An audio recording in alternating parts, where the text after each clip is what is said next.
তো এখন সৌদি আরবে সকাল 5টা বাজে। 5টা বাজে এখন। সৌদি আরবে সকালটা বেশি ভালো লাগে আমার কাছে, এজন্য মাঝে সাথে আমি বের হই সকালে। তো আমি আপনাদের দেখাই সৌদি আরবের সকালটা কত সুন্দর।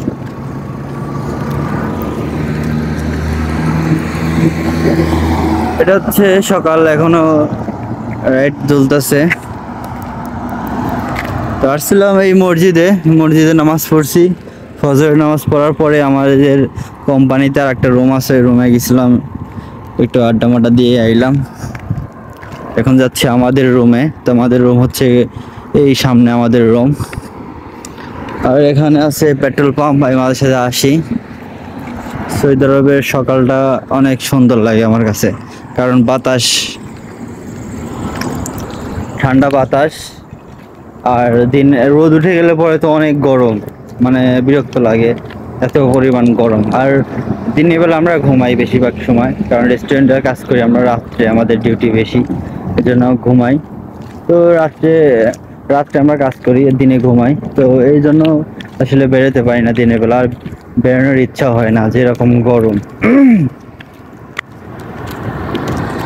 সকালের বাতাসটা অনেক সুন্দর। একটু পরে যে রোদ উঠলে পরে যেরকম গরম বাতাস আসবে বলার বাইরে। যারা সৌদি আরবে আছে তারা বুঝতে পারবো। তো অনেকদিন পর ফজরের নামাজ পড়লাম মসজিদে, মনটা অনেক ফ্রেশ লাগতেছে।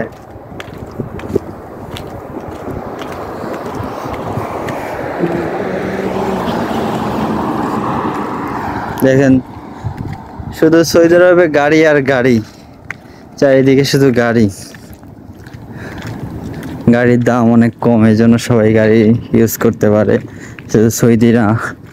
এখানে পাকিস্তানি, নেপালি, বাংলাদেশি সবাই গাড়ি কিনে ইউজ করতে পারে।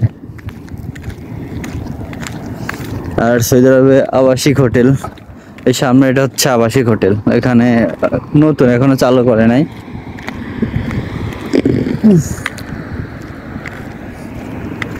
তো সৌদি আরবে অনেকেই অনেক কিছু দেখতে চায়, জানতে চায়, অবশ্যই কমেন্ট করবেন, আমি দেখাবো, দেখানোর চেষ্টা করব। যেহেতু আমি সৌদি আরবে থাকি, আর সৌদি আরবে অনেকেই থাকে কিন্তু হয়তো ভিডিও করে না, কেউ দেখায় না, কিংবা আমার ইচ্ছা আমি সবসময় সবকিছু, বাংলাদেশে গেলে পরে হয়তো বাংলাদেশের সব প্রাকৃতিক সৌন্দর্য, মানুষের চলাফেরা, মানে প্রাচীন যুগের যারা এখনো সভ্যতা পায় নাই, গ্রামের মানুষ যেভাবে চলাফেরা করে, এগুলো দেখানোর ইচ্ছা, তুলে ধরার ইচ্ছা। তো সবাই ভালো থাকবেন, নেক্সট ভিডিও আবার দেখা হবে।